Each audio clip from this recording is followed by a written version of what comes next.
Vietnamese roots. My father was from Vietnam, but I grew up abroad. That's why, unfortunately, I cannot speak Vietnamese, and that's why we are conducting the interview in English today.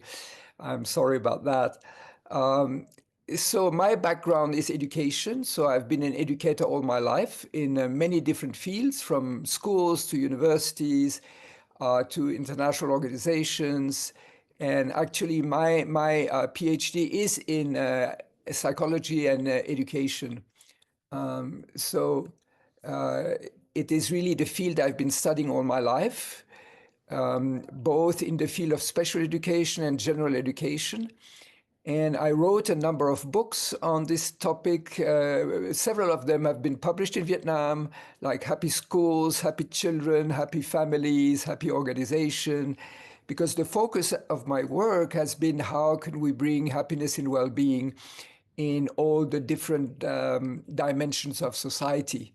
And I've been very inspired by several sources, one being gross national happiness from Bhutan, another one being Buddhist psychology and Buddhist teaching, especially inspired by Zen master Thich Nhat Hanh, and then, of course, all the academic knowledge on education and children's development.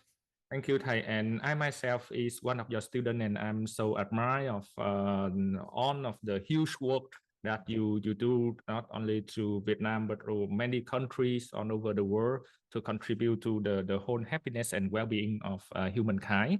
So it's a very honor to have you here today. And to begin, can you share a moment in your life that shape your understanding of what it means to parent with real compassion? If you allow me, before I answer your question, I would just like to briefly define what I mean when I speak about compassion, because the whole theme today is about compassionate parenting, but we have to be clear, what do we mean by compassion? Otherwise, we might, be a little bit confused. Yes, for so compassion is based on a natural human ability or competency, which is called empathy. And empathy has three dimensions. We have what we can call cognitive empathy. It means we are able to understand other people's ideas, even if they are not the same as our own ideas. That's one dimension. The second dimension is emotional empathy, meaning I can understand other people's emotions, even if they are different from my own emotions. And the third dimension of empathy is active empathy. So understanding what actions are required, or other people's action or my own actions. And to me, compassion is bringing these three dimensions together so that I can understand other people's thinking, understanding other people's emotions and other people's action. And one further dimension is that in the Buddhist psychology, there are two notions that are very close. One is compassion or karuna, and the other one is loving kindness or maitri or metta. And compassion means wanting to alleviate people's suffering. And loving kindness or maitri or metta means wanting to bring happiness. So you see, wanting to bring happiness and wanting to alleviate suffering, they're like the two sides of the same coin. Okay, that was just to clarify what we will be speaking about from my perspective. So we speak about how can we enhance other people's happiness, how can we alleviate their suffering, and this is specifically in the context of parenting by understanding the way our children think, what they feel, and why they act the way they act. So to go back to your question, when I look back, I would say the first memory that really for me was foundational in understanding the importance of compassionate parenting was when I myself received it from my own parents, from my own father in this case. Because when I was a young man, when I had finished high school, my father, I came from a family of scholars. Everybody had studied at university. Everybody had good position in society. And I had planned to study either medicine or law. And my father was expecting me to do that. But then there were some changes in my life. I got interested in spirituality. I traveled to India. I had various experiences. And then I decided I would not study neither medicine nor law. I would become a dancer.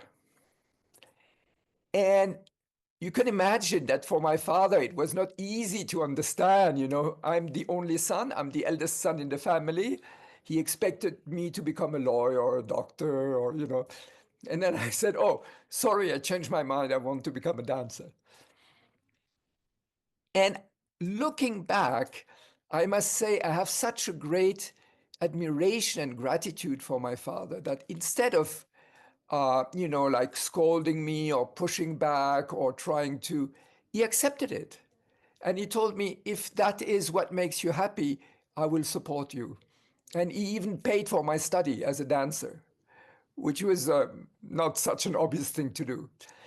And, this experience really shaped my understanding because my father was Vietnamese man born in 1926, very traditional upbringing, very strict and so on, and that he was able to overcome his prejudice, his ideas, and accept that whatever would make me happy is good for him. That was quite impressive, right? And so I think for me that was my first experience as a child, not as a parent, but as the son of my father, that how supportive he was in a moment that was not easy for him.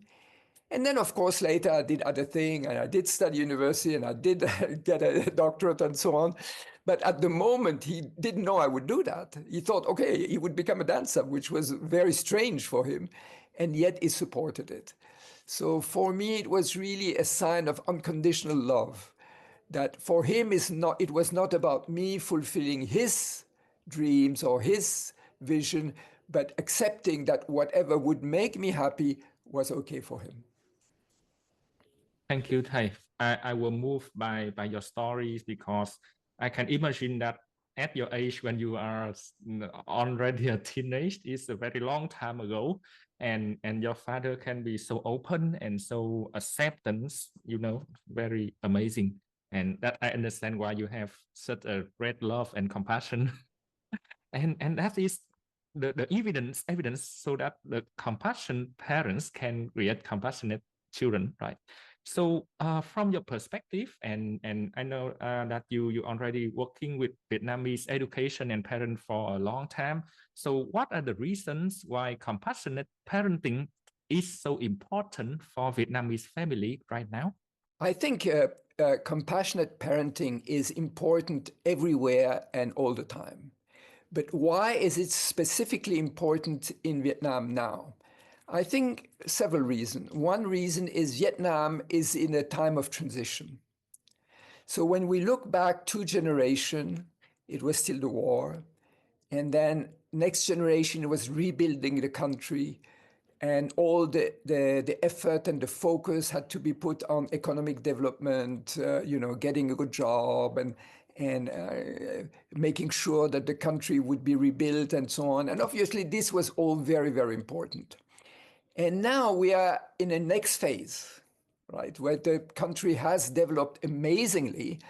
It's interesting that we are speaking together just a few days after the 50th anniversary of the celebration of the liberation and the unity of the country. And you see, 50 years later, things have changed. And so it means that when you look at Vietnamese generation, grandparents, parents, and children now, a lot has changed.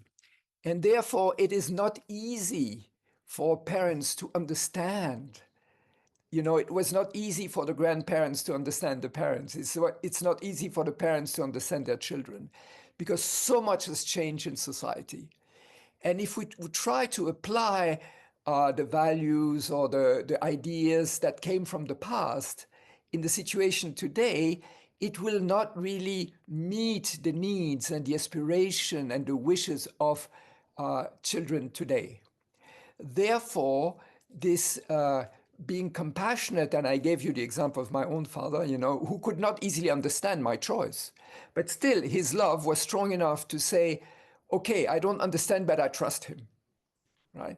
And so I think it's very important today that parents develop this kind of trust so that they can support their children in going in ways that is unknown to them, because Vietnam today is not the Vietnam they grew up in 20, 30 years ago, right? And so to accompany children in this new path, I think compassion is very, very important. Yes, I myself can verify what you just said, because my opinion about education with my own son now is different from what my mother thinks. So it's very different. And I just so you say that the compassion is something very necessary for us to maybe welcome the change, the transition that is coming. So you just defined the compassion previously. So can you give us some essence of the practice of compassionate parenting? What might be the traits or the characteristic of a compassionate parent? I think the very first and very central dimension of compassionate parenting is simply to be present for our children. So you see, we live in a time of a lot of distraction. Our attention is very scattered. Most of us spend most of their day looking at their screens. And unfortunately, too often when I go in a restaurant in Vietnam, but also somewhere else, but also in Vietnam, I would see parents and children sitting together at the table, but not speaking with one another, but looking at their phones, right? And it, as I said, compassion is based on our ability to understand other people's idea, other people's emotions, other people's action. But to understand them, you have to be really present. You have to take time with them. You have to really put an effort to understand. Understanding doesn't happen spontaneously. In order to understand your children, you must be willing to spend time with your children, quality time with your children. So let me give you very simple examples. Uh, my daughter, because when I had children, there was no phone yet, so we didn't have this problem. But when I look at my daughter, my son, they have children. So, and for instance, in my daughter's family, they have in their living room they have a box, and this box is called the phone parking lot. And when they arrive at home, everybody, parents and children, have to put the phone in the box. They are not supposed to keep it in their pocket. So that when they're together as a family, let's say for dinner, they are not looking at the phone. They are speaking with one another. They are listening to one another. Or they make sure, and this we already did with our children, that because of course when I was a kid, when we had kids, it was more the age of television. And many families in the evening would just turn on the TV because it's no effort. But what we did with our children was we made sure that every evening we would have at least one activity together. It might be reading a book together and then discussing about the book. It might be playing a game, a board game or whatever game. It might be taking time that everyone in the family would share what has happened today at school or at work. And so this kind of creating a space where people within the family, parents and children, share, spend time together. That's the very foundation, because without this presence, there can be no compassion. So, first of all, we have to learn to be present to ourselves in order to be able to be present with the others. Yes, be present and share the meaningful time, quality time with each other is a very key things to do.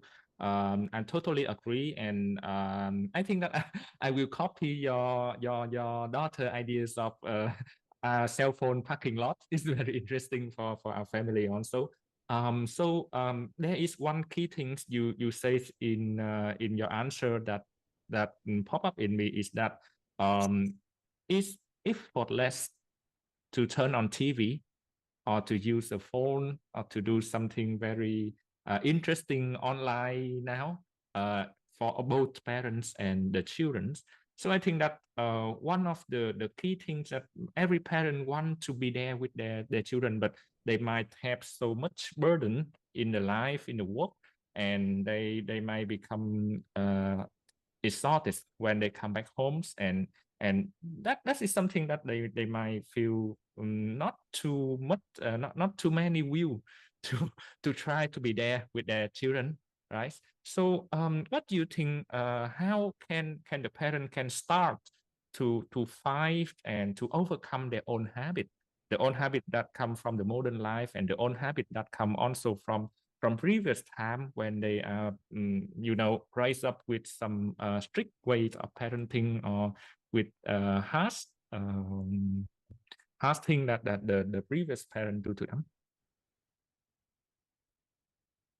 Yes, you know, parenting is not about being perfect. And we should make sure when we do a series like this one on compassionate parents that it should not add more pressure on parents.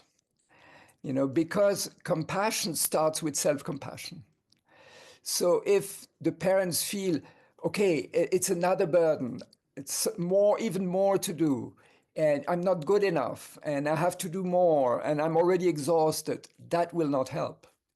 Because quality time with your children should not be a burden, should not be something that you do because you have to do it. It should be something that you do because you love doing it, you enjoy it, you spend a nice time together, you know. So it might not be every day, you might not be able to do it all the time, but it's important to make sure that at least once in a while you do it, right? So it's not about adding more pressure on the parents. It's about for each person, each parent, each mother, each father to find what is the right balance. Because the parents also need times to rest, also need times to relax, also need time for themselves, you know, and it's not about sacrificing themselves so that only for the children. It's really about a balance. And I think children can fully understand that. You know, also children don't expect their parents to be perfect, but they expect them to be good enough so that they know when it is important, their parents are there for them. You know, it's not all the time that you need your parents, but you have to make sure that if you need them, they will be there for you. You can count on them. So it's really this relationship of trust that you know that my parents fundamentally want me to be happy. My parents fundamentally want to alleviate my suffering. And sometimes I don't need it because my life is fine. But sometimes I do need it. And when I need it, my parents will be there. You know, so again, it's not about adding burden, adding pressure, but finding a good balance so that the moments you spend as a family together is enjoyable moment, not an additional burden. Very interesting and very meaningful. And I feel that it's like to become the reliable and trusted parent whenever the children need us, but not always the time because the children never need us on the time. They need some freedom time also.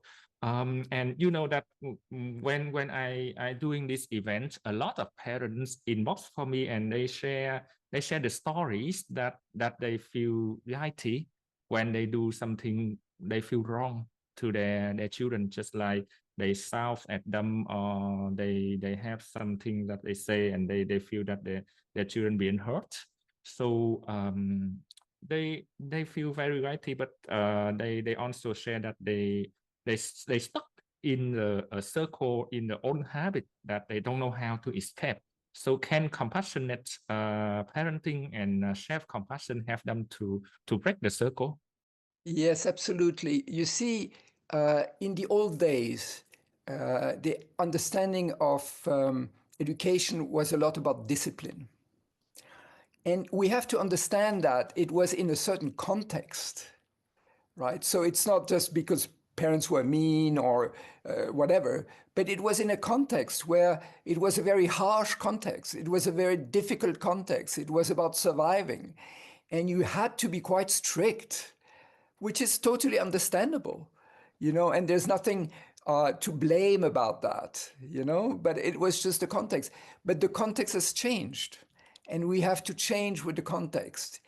And and that was not only in Vietnam, for instance, in the UK, until not that long ago, physical punishment was accepted in the very posh private schools.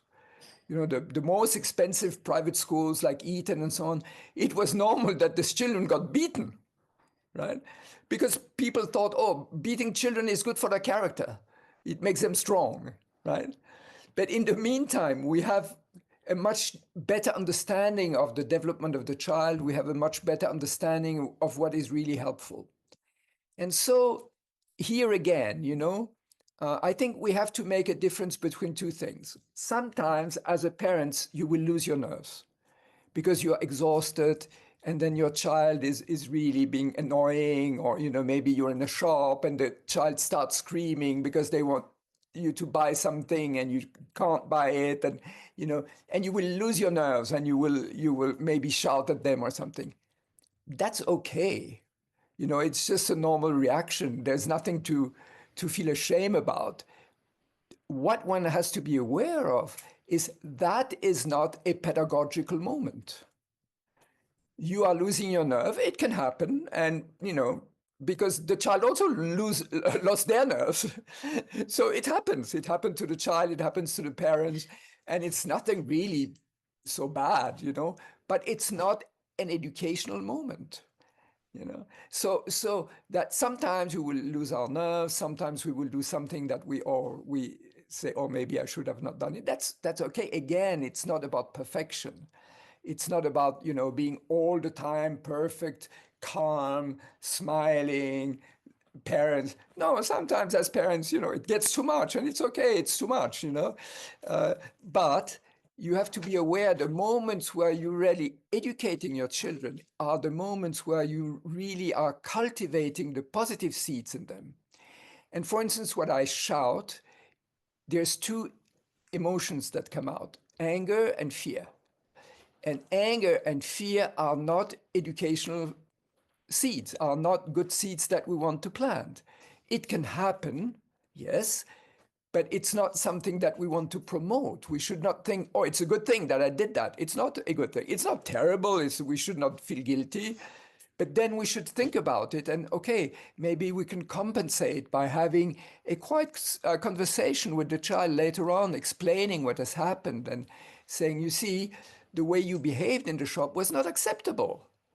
Because parents, it's also their task to tell the children this is not acceptable. Being compassionate doesn't mean accepting everything. One of your role as parents is to say, this is right, this is wrong, this is acceptable, this is not acceptable, right? So you can explain that to the child. This behavior was not acceptable. I lost my nerves. This is not, I'm not proud of it. Yeah. And I will try to do my best to handle the situation in a better way next time. But it doesn't mean that your behavior was acceptable. So you see the difference? So being a compassionate parent doesn't mean I accept everything. It's still my role to set boundaries, to say this is right, this is wrong, this you should do, this should not do, and also to accept my own shortcomings.